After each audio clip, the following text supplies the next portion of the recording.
All right, good afternoon, everyone. Let's go. Garrick, Yeah. what is there to talk about, or rather, Right. What is there not to talk about in terms of politics? Well, it's great to see everyone and have a chance to see who's here. And it's a fantastic group. So again, thanks for inviting me. So I plan on talking about the election, mostly focused on sort of what's going on in the national scene, but I'll talk towards the end a little bit about the what I think sort of the policy implications for the sort of in the aftermath of the election.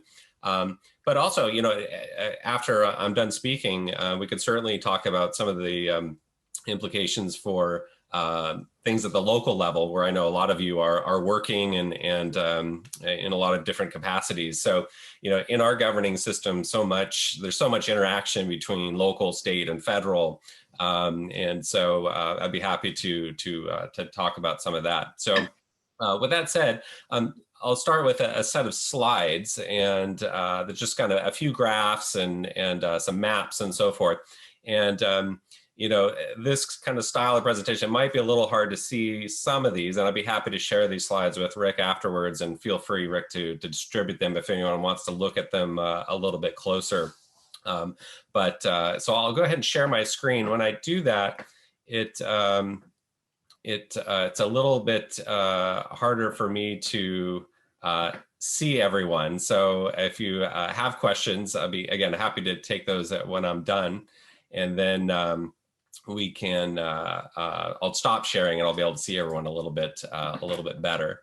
So I will put this in full screen view for me, and then I'll just talk for probably about 25 minutes or so, and then I'll be happy to take questions after that. So I've titled the talk "Analyzing the 2020 Election Results" and a look at what's next. And again, that what next part is I'll do towards the end. Now, some of this analysis you've probably seen elsewhere, especially if you are really cued into to politics. And certainly it's been hard to avoid news about the presidential contest over the last 18 months. But I'll start with just a kind of a brief overview of where I'm going. So I'd like to examine Joe Biden's popular vote and Electoral College victory. So what do those things look like? They look very different when you look at the popular vote versus the Electoral College in many ways. Then I also want to examine the election results for Congress, because so much of what Joe Biden will be able to do as president will be tied to a co-equal branch of government in Congress. And then from a policy perspective, what might we expect over the next couple of years, right? And so often there's a focus on the first 100 days of a presidency. That's something that FDR back in the New Deal really started, and every president since then has talked a lot about the first 100 days. So those are crucial, but beyond that, of course, presidents have plenty of time to try to implement their ideas and their policy agenda. So what might we look for the next couple of years? What is needed? And I'll sort of give you some of my thoughts on that, and then we'll wrap it up from there. All right, so I'll start with just a few, I think, important, anytime we talk about an election, I think it's important contextual factors to consider. And the 2020 election, like any cycle, has to be placed in a larger context. And so this is a graph that I have here of average polls, or aggregate indicators of polling support from Real Clear Politics, going back to October of 2019, so over a year. And one of the things that has been consistent during the Trump era has been that Trump's polling remained consistent, but consistently bad. That he never crossed a 50% threshold in terms of public support. And head-to-head matchups, when asked voters across the country, a majority of them always favored Biden relative to Trump, right? So then this graph here kind of shows that there was never really a point where, at least in national polls, that the race looked particularly close.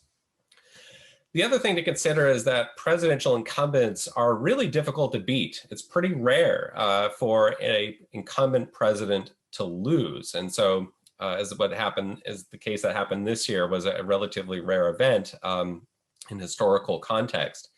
Yet, there's been a growing risk for Democrats of winning the popular vote, but losing the Electoral College. And as we saw in 2016, when Hillary Clinton won the national popular vote by just under 3 million votes, but narrowly lost the Electoral College. And this is in part because there's a larger share of Republican, more working class voters in these key swing states, or what political scientists call battleground states. And you probably are familiar with a lot of these, your Ohio's and Pennsylvania's, Michigan's, Wisconsin, that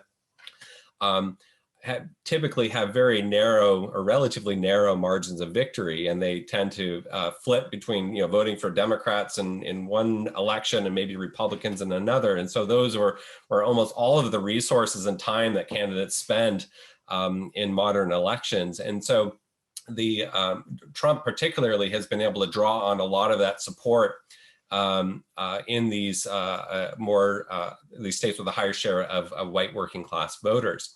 So, the risk for Democrats anyway has been that although they might run up pretty comfortable national margins, but lose the Electoral College vote, in part because the winner-take-all system in the Electoral College, where if you win by 1 vote or 1 million votes or 10 million votes, all of the state's Electoral College votes goes to the victor. So you can have a relatively small margin of victory, but yet obtain all that state's Electoral College votes. So if we look at the popular vote results that Joe Biden currently there, and there's again still some votes to count out there, believe it or not, but he has received the largest percentage of a challenger against an incumbent president since FDR in 1932. So FDR in 32 won 57% of the popular vote. So Biden actually, if you look at his vote share, received a larger share than Reagan did in 1980 when he was up against Jimmy Carter that year. There was also a third party candidate that year that shrank, I think, Reagan's percent vote. But nonetheless, this is a string of results for Democratic candidates that is quite remarkable historically, that Democratic candidates for president have now won the popular vote 7 out of the last 8 elections. So think about that for a moment. That's never been done before since the modern, well, we call it modern, quote unquote, 2-party system, really from 1828. There's never been a party that's had a run of election results like the Democrats have in the last generation. And Biden's popular vote lead is now more than 7 million votes. And again, as I mentioned, still some votes out there to count. So he's nationally anyway, ran a very strong race, had a very comfortable margin of victory, and really historic in a lot of ways. Of course, the popular vote does not elect the president in the United States. We have the Electoral College, and this was a system that was really kind of designed to address political differences in the 18th century when the Constitution was debated and ratified. But crucial for both Trump and Biden was these upper Midwest states that journalist Ron Brownstein, who wrote for the LA Times for many years, and now I believe is writing for the Atlantic, but he labeled states like Minnesota, Wisconsin, Michigan, Pennsylvania, Ohio as the so-called blue wall. And that is that because a lot of those states had voted for Democratic candidates for president, going back to really 1988 was the last time that places like Wisconsin, Michigan, and Pennsylvania voted for a Republican candidate. But Trump in 2016 was able to break into these so-called blue wall states, right? That, he was able to narrowly win Wisconsin, Michigan, and Pennsylvania. And that's what put him over the top. Now, just as a reminder, if you look at the total votes or the differences in total votes cast in those 3 states, again, Wisconsin, Michigan, and Pennsylvania, the difference between Trump and Clinton was about 78,000 votes. That was it, right? So, Trump won Wisconsin by about 10,000 votes, very narrow. So, I mean, that's less than you can put in, like a stadium, like Michigan University Stadium, which has, 110,000 seats or something like that. So we're really talking about a very narrow victory for Trump in these handful of states. So for Biden coming into 2020, his whole campaign was really built on bringing back into the Democratic fold these so-called blue wall states. And so he was successful in doing that, winning Wisconsin, Michigan, and Pennsylvania. Also, of course, winning, to many people's surprise, Georgia and Arizona. So I thought that it might be useful to look at some graphics from that I was doing my research on the Washington Post, and this is a graph that highlights voting preferences in a handful of battleground states, and I'll just focus on one for now, but the state of Michigan. And this has 3 different election cycles: 2012, 26, 2020. And the Democratic margin of victory, so this would have been Barack Obama in 2012. Obama won Michigan by 9.5 percentage points over Mitt Romney. In 2016, Trump, as you can see, was able to flip that back into the Republican column, defeating Clinton by 0.2 percentage points. But in 2020, Biden was able to flip that back, again, very narrowly, but has a 2.7 margin of victory. And you can see that Biden did something similar in Pennsylvania and Wisconsin. Wisconsin was even closer. So Biden, in a sense, did just enough, right, to get those states back into the Democratic column, allowing him to receive all of those electoral college votes. So, looking ahead in 2024, these states, again, I think are probably going to be very, very tight. But Biden was able to do just enough this time around. Now, remember that we talked about the popular vote margin where Biden, is up by now more than 7 million votes over Trump. But another way to look at this race is that it was really close in these key battlegrounds. And so in another perspective, Biden's win was very narrow. And so what I've done is I just kind of created, it took a few minutes to create a sort of a hypothetical electoral college map that would have led to a 269 to 269 electoral college tie, which if this, this has happened before, where there hasn't been a candidate that has received a majority of votes. And now in today's context, you need 270 to win. And the way that this could have happened is if Donald Trump would have won Georgia, if he would have won Pennsylvania, and if he would have won one of the electoral college votes out of Nebraska, where Nebraska has just 5 electoral college votes, but Nebraska is one of 2 states to allocate its electoral college votes by congressional district. Maine is the other one. So Biden was able to pick up 1 electoral college vote in Nebraska. But if you add up the margin of victory in Nebraska, Georgia, and Pennsylvania, you're really talking about only 115,000 vote difference, right? So if there was a swing towards Trump of about 115,000 in Pennsylvania, Nebraska, and Georgia, we would have wound up with a 269 to 269 tie if everything else had stayed as they are. So I think, of course, this didn't happen, but it kind of really shows, I think, and illustrates the competitiveness in these swing states. And then I also want to just quickly show there's really a growing division between urban and suburban and rural counties in the United States. And Trump ran very strongly in 2016 in a lot of rural counties across the United States. And in 2016, for example, he, if you look at this second column to the left, this Republican-leaning suburbs, that Trump had a almost 27-point margin over Hillary Clinton in 2016. In 2020, he did not do quite as well. He lost about 5 percentage points in his margin in these Republican-leaning suburban counties. So by not doing quite as well in some of the more Republican strongholds, than he did in 2016, while Biden was actually picking up and increasing his margins of victory in Democratic-leaning suburbs and in suburban counties outside of major urban centers. That's really the coalition that allowed Biden to be able to get over the top narrowly in some of these battleground states. So Trump's margins in some of these counties not quite as good as what they were, and Biden picking up some margins in his favor in 2020 in these counties. So this is a map from the New York Times that illustrates vote shifts or shifts in preferences. And this is just one example in Pennsylvania, of course, the big battleground state that has drawn so much of attention. And of course, Democratic candidates over the years have done very well in Philadelphia and Pittsburgh, major cities in Pennsylvania. But they've tended to struggle some in some of the outlying suburban counties.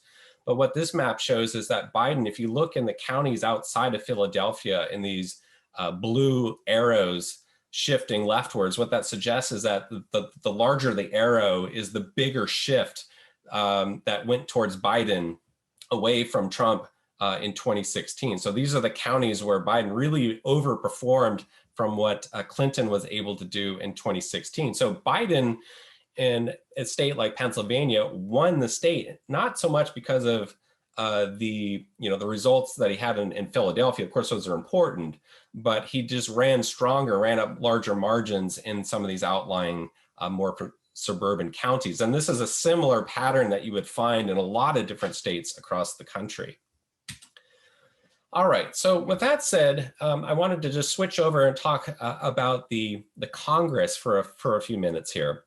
And heading into the election night, the Democrats were favored to win control of the United States Senate. And there's lots of money that was poured into these races. And because it is so crucial for any president to be able to govern, to have a Congress that they can work with. And the big surprise, of course, on election night was that both Donald Trump and many Republican candidates for Congress far outperformed the polls heading into election day. All the polls were showing that, a very comfortable lead for Biden nationally and a pretty comfortable lead in some swing states, but those turned out to be largely wrong. And the big beneficiaries, of course, of that bad polling was the Republicans running in the Senate. So a couple of key races: Susan Collins, a relatively moderate Republican in Maine, and then Joni Ernst in Iowa. These were two races that the Democratic Party had really kind of picked out to try to defeat both of them.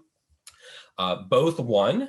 And in other states, including North Carolina, Montana, and a couple of others, all went to the Republican column. So what that means is that if you look at the US Senate results, is that the current makeup of the Senate is 50 Republicans, 48 Democrats, with two races still outstanding, which will be held in Georgia. Many of you, I'm sure, have been reading and hearing about this race. There has already been over $270 million poured in to Georgia to try to influence the outcome of these two Senate races, with, I'm sure, millions more going to be pouring in over the month of December. And why this is so crucial, of course, is because, if Democrats win these two races, defeating two Republican incumbent senators, that would give the Democratic Party a very narrow majority in the US Senate. Each party would have 50 senators each, but Kamala Harris, who is the vice president, and under the constitutional design, the vice president is the president of the United States Senate. And so the vice president can cast tie-breaking votes in the Senate. And so this would give the Democrats the majority, allowing them to control key committees in Congress and a lot of other perks of being in the majority. Although, again, it would be extraordinarily narrow. If the Republican candidate incumbents win re-election, then the Republicans, of course, will stay in the majority party. Mitch McConnell will remain majority leader, and that's going to have really important implications for policy in the next 2 years. Over in the House, Democrats too were hoping to add to the majority that they had captured in 2018, hoping to pick up 10 to 15 seats. Instead, the Republican Party gained 9 seats.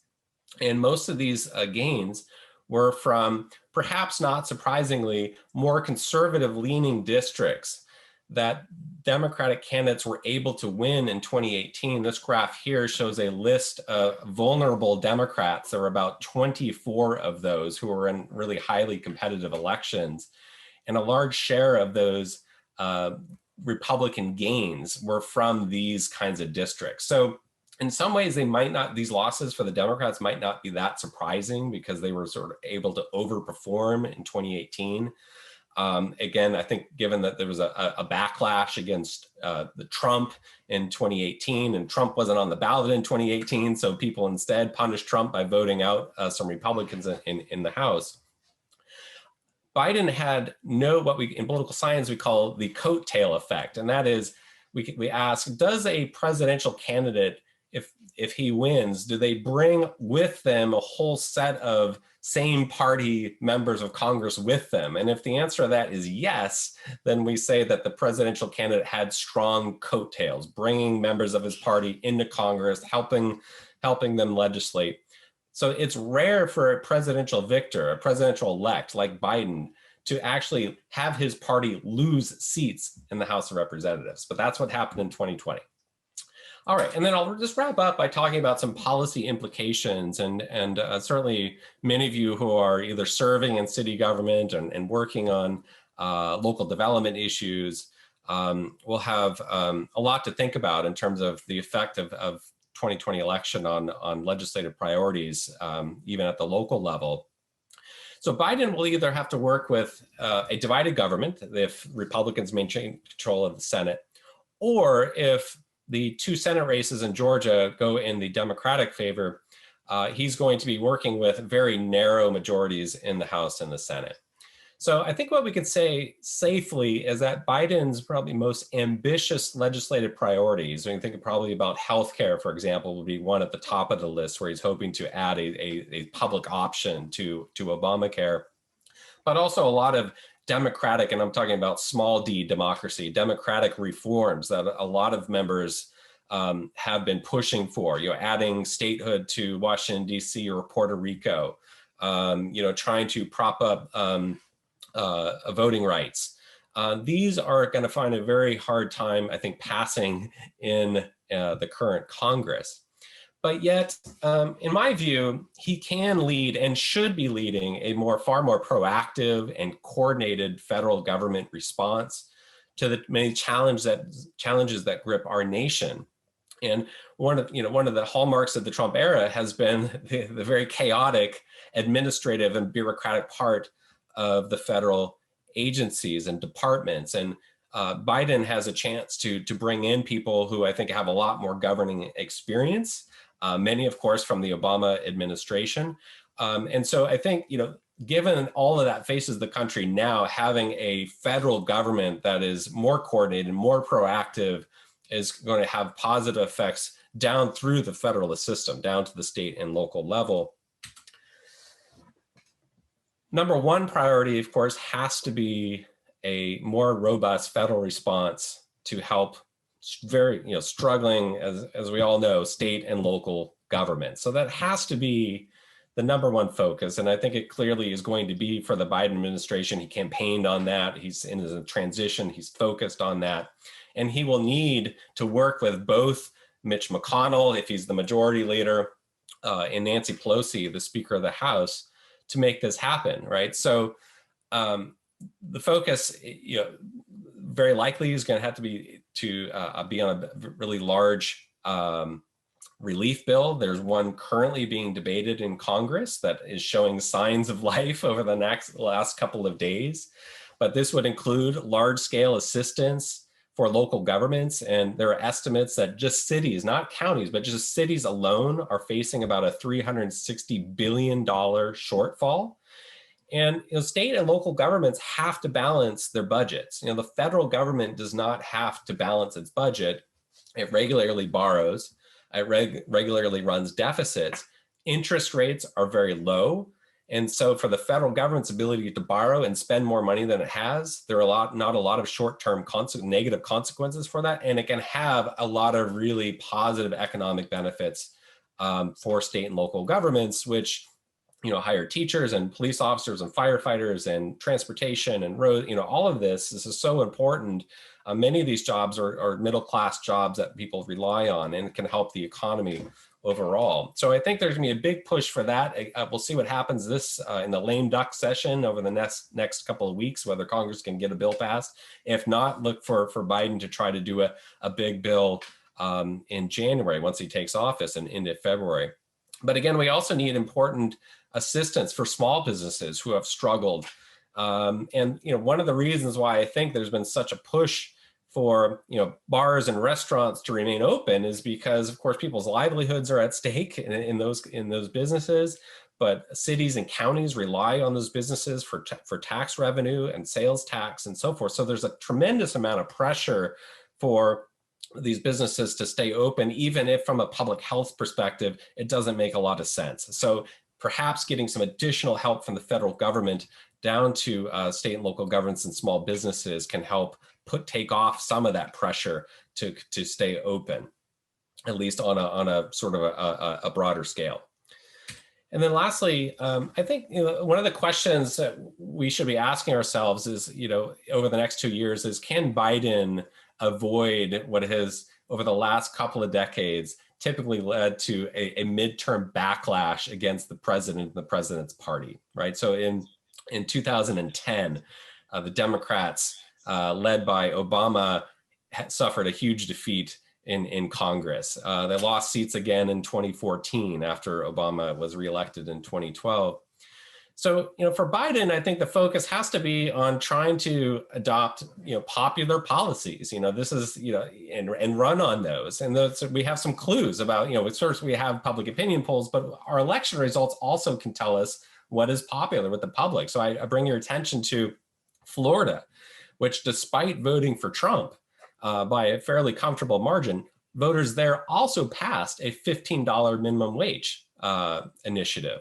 So there's strong support, both in public opinion surveys and also in some more conservative states, for increasing the minimum wage.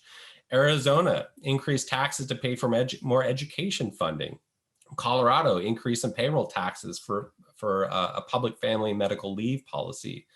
A whole series of criminal justice reform initiatives were passed here in California and a number of other states. And so these are, I think, some indicators of policy ideas that Biden can push at the national level.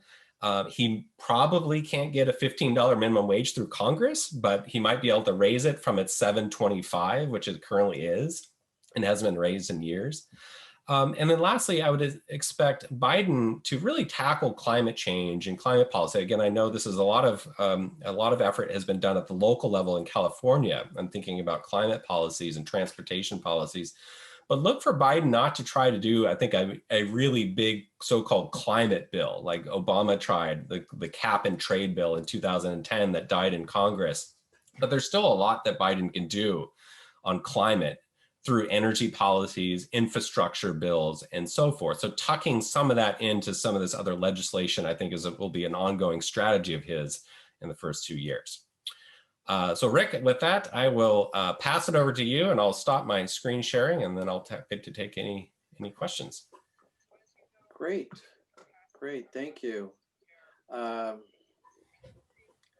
It's always seems so very unfair to talk about so much in so little time, but thank you. Oh, you're welcome. We'll definitely take you up on sharing those. Are there any questions that we have for Garrick about that presentation? Any question? We have a question from Tom Pike about how do you explain the bad poll? Oh, Tom, there he is. Tom, why don't you go ahead and ask your own question? You want me to okay, you're making me verbalize. Use your words. Okay. Use my words. Hi, Garrick. How are you? Hi, good to see you. How would you how do you explain the bad polling for the congressional races, especially the Senate races? Yeah, so that's a great question on polling. I think polling experts are still kind of trying to figure out what happened. And honestly, I think it's probably going to take a lot more data to come in, especially the census data and we can kind of compare, census data with some of the polling and who answered surveys and so forth. But a couple of things in polling that has been ongoing for several years now. So this is not necessarily a new phenomenon, but response rates in polling have gone down considerably. So it's hard for pollsters to get people on the phone. And the where bias can seep in is if people who answer surveys are sufficiently different than people who do not answer surveys, right? And so there's a couple hypotheses out there. One is that the pandemic affected polling, and that people who were home and answering phones at home were people who were also on average higher income, and people who were working at home. And as we know in the Silicon Valley, a large share of those people are more educated. They are more likely working in industries that allow people to easily work at home, and those kinds of people have certain ideological orientations that tend to lean more to the left, right? So it's possible that the pandemic affected polling, and that people more likely to answer the phone and pollsters' questions were people who leaned to the Democratic column. So with the effect of looking like there was more Democratic support than there actually was in reality.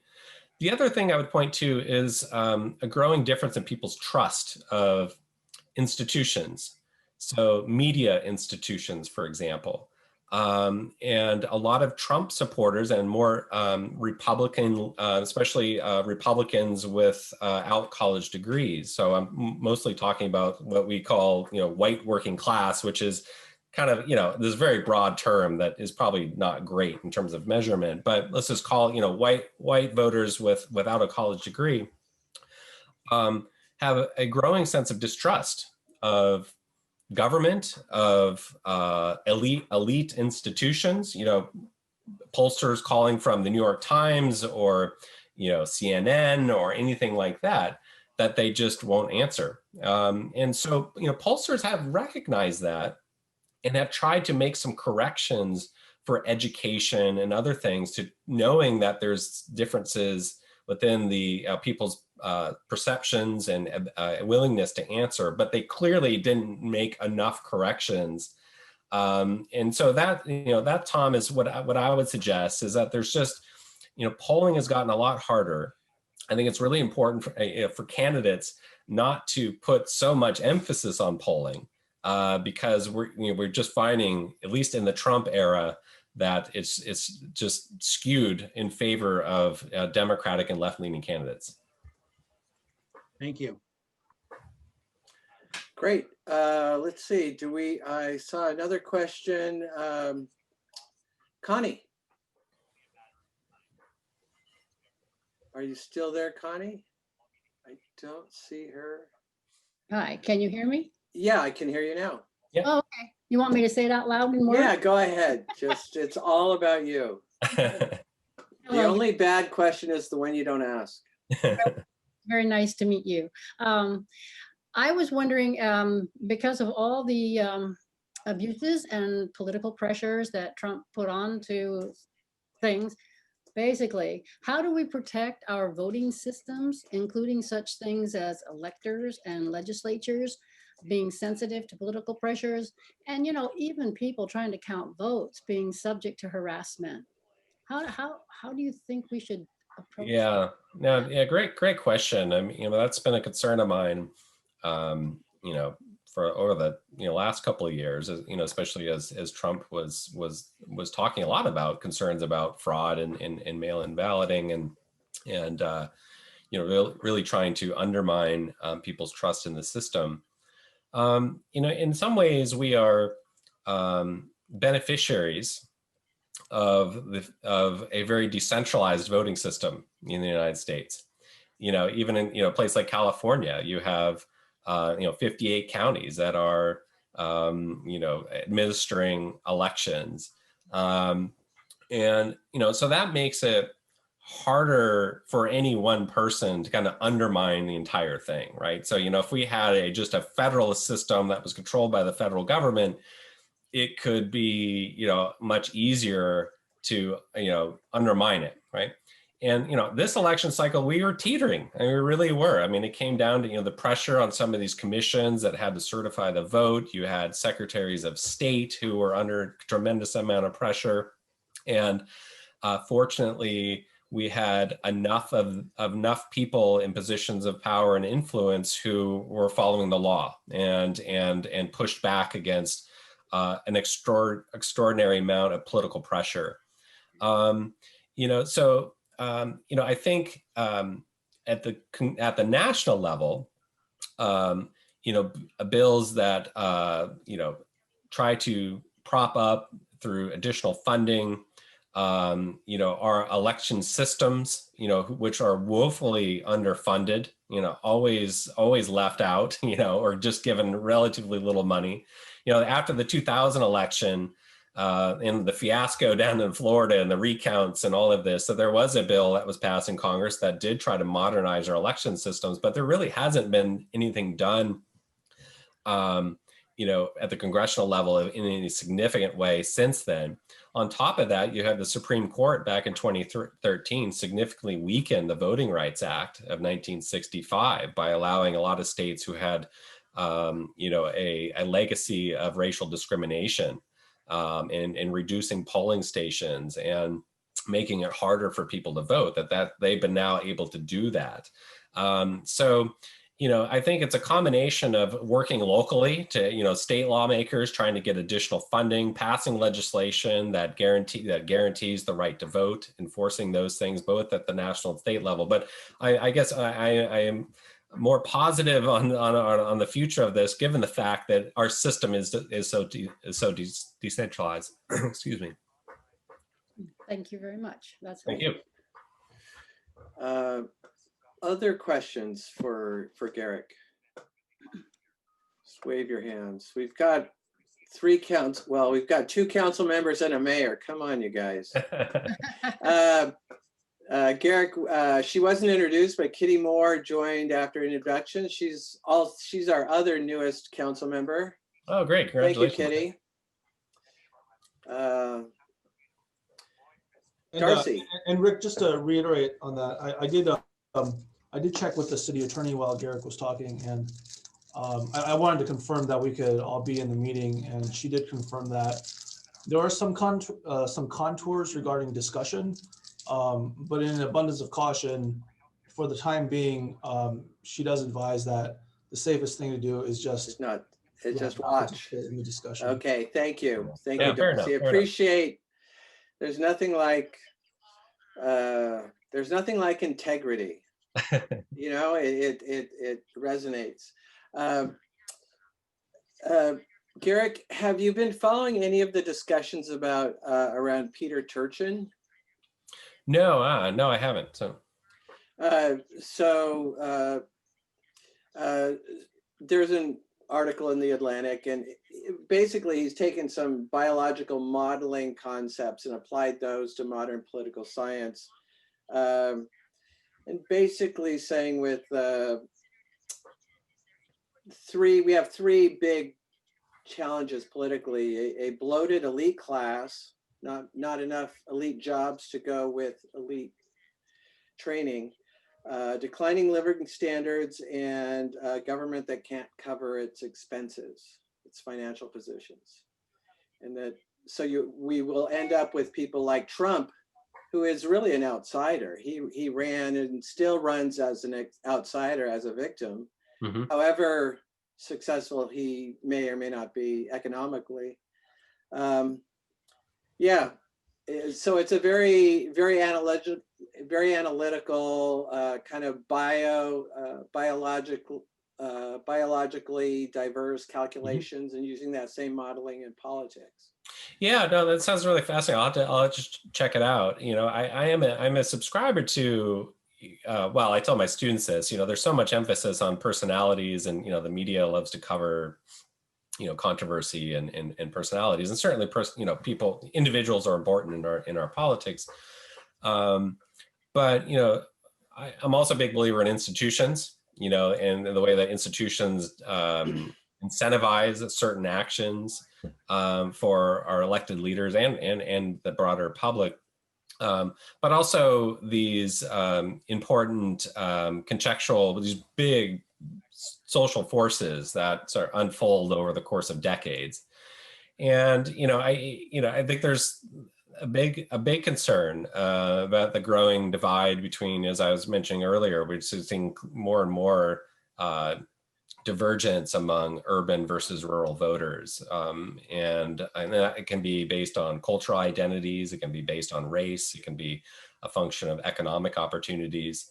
But, at some point, and I know people have not, I know Tom is here, and I certainly know Congressman Khanna has talked a lot about these kinds of issues. And it's interesting considering that Congressman Khanna is, representing, large swaths of Silicon Valley. But, at some point we have to find a way to provide opportunities for people who don't have a college degree, who are being left behind and both economically feel culturally very alienated or feeling that they're scapegoats.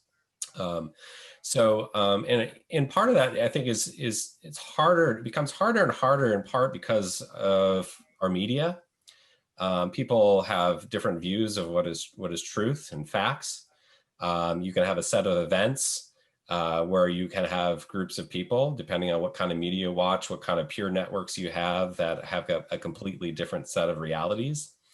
And, if you go back a half century or more than that now, but, you had, at least on television, just a few choices. You had a few voices that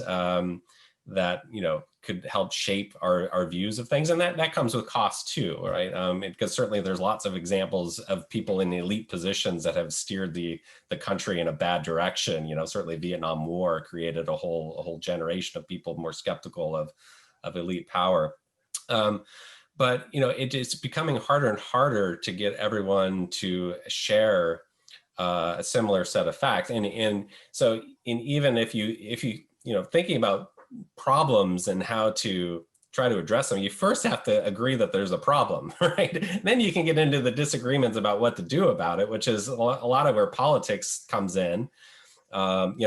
Using more government, less government, more regulation, less regulation, using market capitalism, so those are all sort of really interesting debates, but at least you have a firm belief that a problem exists, right? But our problem now is there's a lot of disagreement that even a problem, does it exist or not, right? And so, I'm very concerned about that. And I think we're not going to be able to tackle some of these bigger structural problems in the United States without be able to come together and be able to talk to each other. And that's what I'm most concerned about. Great, thank you. Well, I know we're going to be running long, everyone. So, but the last question is going to go to you, Rain. Thank you, Rick. Yes, I've been seeing this comments or information about Facebook, Twitter, kind of sensing the informations that we can't see what's really going on. What's your take on that? I mean, in terms of the social media, right. Its influence, right? Yeah. So it's a great question. I don't know if I have a particularly insightful answer to it, but I think that again, that speaks to the challenges that we have that social media has brought. But in terms of being able to create a bunch of different realities, depending on the algorithms and what they serve you. If you click on one kind of story, you're going to get more of that same kind of story. Yeah. So I think there's some research, that pretty clear research that shows that it brings, especially those people who pay attention to politics and talk about politics and read about politics online, it tends to bring those people to a more extreme position politically. But I think there's also growing evidence that social media companies are essentially amplifying divergences that are found in other kinds of media, particularly television, and places like Fox News and OAN, the growing network. that's been pushing a lot of these conspiracy theories about the election and so forth. So Sinclair Media, which is a very large conservative organization that puts a lot of editorial control on local media outlets. These, I think, those sort of, there's a nexus between those two. It's kind of, I think, difficult to disentangle, what is most important. But, I think, the social media companies have struggled a lot, right, to try to create some kind of rules that dictate, speech and content. And I don't see an easy way to solve that. Facebook's hired, thousands of people across the globe to try to bring a set of rules and cohesiveness to political speech. And in my opinion, it's been, kind of a disaster. And it's because it's extraordinarily difficult to do, for everyone to agree on what is certain kinds of speech. It's almost impossible. So. Great, thank you. Well, traditionally these meetings have been an hour and a half, and I think we have enough to talk about where we might be looking at that, folks. So we're going to be going past our hour, but we still have some things to talk about. With that, Garrick, thank you so much. You promised us the slides, so we'll hold you to that. Yep, I'll be happy to send them to you. I'll put them in a PDF, and I'll send them over in a PowerPoint. I use Keynote, but I'll put them over in PowerPoint. I think probably more people use that, but yeah, I'll send you a couple. Yeah, this is Cupertino. We know how to. Right. Yeah. Right. I should know better. Yes. Great. All right. Well, thanks again. Thank you. Thank you so much. Thank you so much. All right. Bye-bye. Thank you. And we'll just move right on to the next item. It turns out from the macro to the not quite micro, but certainly much more local and absolutely important. We have the Cupertino General Plan Amendment Authorization process. Who knew that land use was so important, huh? Who knew that? Erick knew that. He knew that, and that's why he's going to talk to us about the general plan. It's all yours, Erick. Great, thank you. So thank you again for having me.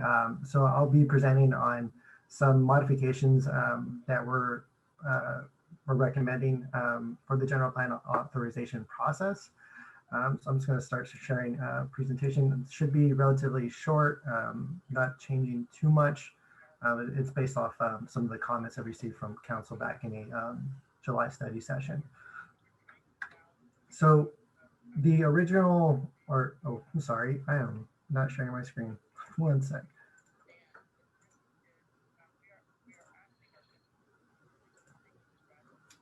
Okay, everybody good?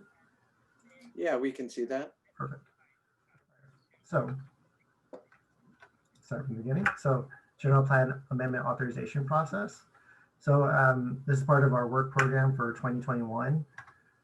So originally the authorization process was adopted back on September 1st, 2015. And so there were several issues that the council was considering at that time to kind of help manage growth and make sure that the city is growing cohesively, orderly, and making sure that the quality of life that the Cupertino residents have expected continued. So like I said, the components of it were to provide a more orderly development. So council and the public could comment on a project before it was formally submitted to the city as a general plan amendment. So they had the opportunity to kind of understand what was coming and what was being proposed and what the amendments were coming in, so they can kind of see it, before it was being recommended for approval or denial. And so again, it was really meant to ensure additional development improves the quality of life. There wasn't, we don't want a project coming in that's just going to, ruin the fabric of the community, and any development, should come in and make it better for everybody. Again, provide opportunity for early community input. This is something that was really driven home during this process, was that we want to be able to give a project comment before it's submitted, so that you're not seeing a final version. You're more seeing a draft of that version, and you could work out the details when they're formally submitted. But to give the opportunity to council and the public something to look at and to see if this is something that they actually wanted to move forward with. And so the other thing too is to avoid a process that is unnecessarily complex. So the process really is meant to be as easy and straightforward as possible. It's just another step in the entitlement process for projects. And again, this is really meant to provide council the ability to provide early direction in the process. So I'm going to go through the process and I'm going to highlight what's new so everybody can kind of understand where we're coming from. So applications will only be submitted once a year. So that's a change. Previously, it would be submitted twice a year. It'll be sometime in May, sometime in November. Now the applications only be submitted once a year, and that would be around November. So submittal requirements. So you would provide your site and architectural design, your net fiscal impacts, any provisions of affordable housing, environmental sustainability, how the project's, maybe Title 24, LEED certification, maybe they're going above and beyond that. Also listing all the amendments requested. This is very important. So we want to know, are you asking for height? Are you asking for office, hotel? Is there a building line that needs to be modified? You want the public to know at this point, what do you want, essentially, so that it's very clear. And then the other thing is voluntary community amenities, if any. These are something that can be proposed but are not required. One of the new things that we're looking for now in the application is to have traffic impacts. So what are the impacts of a project on traffic? So is it increasing, the LOS, the local area service at a signal? Is it increasing VMT? Is it decreasing? Something like that to know where it's at. Another thing we're looking for is student generation. Is this going to be a burden on the school's facilities? Is this going to generate 1,000 new students? Is it going to generate 20? Is it going to generate 0? So just knowing that number so we can kind of anticipate what those impacts may or may not be. So noticing requirements. So all these projects have the normal noticing requirement associated with hearings. So they go to the newspaper, there's posted online in the city bulletin board, but we also require postcards. So that's still normal. That's not changing. But what we are requiring now is for a project to go to planning commission prior to going to city council. And the planning commission would review, get into that first check of that project before it gets to council, provide some sort of recommendation for them so they can see, and make sure the process is just continually being more transparent to the extent possible. So at city council, they would hear the PC recommendation and they would authorize or not authorize the project. So if it's authorized, then the applicant can work towards their formal submittal process and all the associated documents and plans and that fun stuff. If it's not authorized, this is new. They would be allowed to resubmit within 6 months. Currently, it's 30 days for that. But if it's kind of minor modifications and council or planning commission maybe could provide them with, maybe you're too tall or you're asking for, too much. What if you pared it down? And so they had the opportunity to come back and modify as needed, or if they wanted to do that. And this, if they were to resubmit, this would essentially restart the process for them. So they would go back again to noticing, to planning commission, and to council, and the submittal would be the same as that first, as that general application. So one thing that wasn't built into the system was modifying an authorized general plan amendment. So if somebody was going through the process and they're like, oh, actually, we need to do this and that, like maybe we needed 60 feet, but now we need 75. And before I was like, well, you can't do that. Unfortunately, you're tied to that. So what we essentially did was just define a clear process.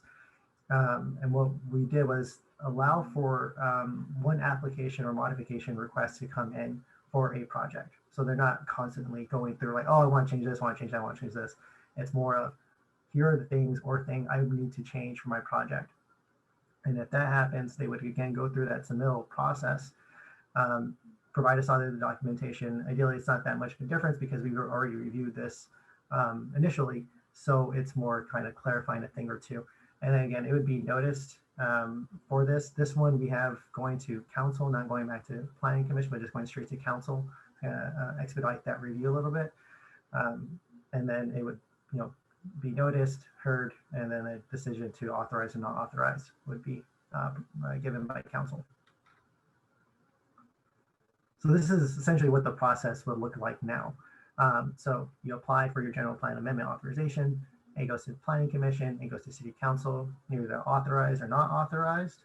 If you're authorized, you go through the entitlement process to the left. If you're not authorized, then you're going to have the opportunity to resubmit with minor amendments in 6 months. And then if you're authorized, again, go back that way. And if you are not authorized and you're done, you'd have to wait for the next cycle. And so again, if you are going through the process on the left, once you've been authorized and you decide, or applicant decides that, oh, I need to change something, I need to change my amendment request, and they would go through that process again, kind of back around to go back to council and get their authorization. And so tentatively, we have a schedule to go to the planning commission on the 12th and council on February. Again, we're not, these are the dates. And any question, that's pretty much that portion. All this, sorry, I'm gonna stop share. The proposed red lines to the current resolution or to the current process are actually on the city's website. Go to cupertino.org. I can't remember the shortcut, but if you type general plan authorization process, there'll be 2 documents, a clean version and a red line version, so you can see the changes. And then so you can look at those, and and I'm available for any questions if anybody has any. Great, thank you, Eric. And then would that slide deck be available for people to review? Yeah, I just I'll double check to make sure there's no typos, but yeah, I can send that over. Yeah, great. I did see that our city manager was online. Are you still here, Deb? There she is. I'm assuming Deb F is the Deb. You're thankful. You should be thankful there is only one. But there's only ever one. Yeah, is there anything you want to add to this or another topic that may be timely in Cupertino? Yeah, this might be a good opportunity to talk about. I was late because I was on watching the press conference that's happening now between 5 counties on the new health orders. And since there's not a council meeting next week, it might be a good way for me to just say that there are much more stringent guidelines coming down as mandates, much more stringent than I think the governor has stated, and the counties can go more restrictive. They just can't go wider or looser. So it seems like the summary is, and before I get through all the details, because I have not gotten there, it looks like there's going to be travel restrictions. Now, I don't know how they're going to enforce any of this stuff. To be honest, I think it's daunting, right? So I think what they're going to do is, again, we'll try and rely on people to do the right thing. But they're saying, don't travel outside your region, even if it's in a car. We're back to essential trips to the grocery store, basically food as an essential activity, whether it's takeout or the grocery store or trips to medical. I think what they're doing is kind of it's overtaking the curfew that was established a couple of weeks ago. If you had heard, there was a curfew set between 11 p.m. and 5 a.m. But I think it's going to be much more stringent than that. So I'm hoping to, my staff and I will be going through the details of that. And then we will be publishing direction in terms of Cupertino's posture with regard to that. I don't know that we'll go any more restrictive, but one of the places where we've seen a lot of violations is field use, whether it's field use organized through the city, which we have a few, but it's basically adults not behaving right. say, for example, playing cricket on Library Field. No masks, no social distancing. It's not, and they're now saying that masks should be worn outside at all times. They previously made an exception for a lot of, if you're really active or doing cardio and you can maintain that social distance, but now they're saying all the time. So before I say too much more, I will get through the details and we will come up with something to make sure that Cupertino residents are well informed about the expectations. Again, I'm really not sure how enforcement's going to come. There was a mandatory 14-day quarantine for people who have traveled outside our region by 150 miles. Again, how are they going to, I don't think it should be a question of enforcement, but I that's my question is what happens? I do know for this audience, it's particularly relevant. Last weekend, the quote, code enforcement task force that was set up by the county had gone out over the Thanksgiving weekend, the weekend following Thanksgiving, and basically went out to all businesses across the county. And the disturbing part was 48% were not in compliance with COVID protocols. And so I think what's going to happen, we might be following LA County, where they actually had to shut down outdoor dining as well. So everything just gets shut down. So bad for our businesses. So I apologize in advance for what may or may not happen here in the very short future. This surge was predicted. It just wasn't predicted as this bad.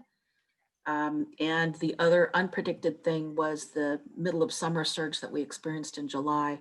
It just never recovered from there. And now it's escalating. We had 750 cases yesterday. And Dr. Smith at the county level, the county executive, said, now think about this, on average, it's a 1% mortality rate. So if you have 7 people dying every day, that's a lot of people. And I don't know if numbers are going to grab people, or I don't know how it's going to get people to behave well, but I thought those kinds of things for this particular business community, just to get a preview of what may be coming really soon, is important. Great, thank you, Deb. I know that several people we know we're watching that same conference, and I guess Sunday at 10 p.m. the more stringent lockdowns are coming out. Yeah, health matters, and certainly the best thing we can do is to protect our neighbors, protect ourselves, protect our loved ones by taking this all very, very seriously. Thank you, Deb. And we'll keep looking out for that. And I think the chamber will be sending out a notice as well. Last time when we went from red to purple, I sent out the red announcement on Friday, and by Monday, we were already purple. So now we just wait because it changes so quickly. And unfortunately not right now for the better. Yeah, and I just want to make one more statement. We were on a call, the city managers were on a call directly with Dr. Cody yesterday, and she was very clear. She felt that the state was dragging their feet. And she definitely thought we should be moving weeks faster, because Santa Clara County itself is already at the 15%, what do you call it? The 15% threshold for hospital beds. Now, she didn't say ICUs, which is what the current information is coming out at. So we may have a few more days if you base it on that threshold, but my guess is she'll be going more conservative just to save us a little bit more. But more to come on that. And I'm sorry for being such a ray of sunshine all the time.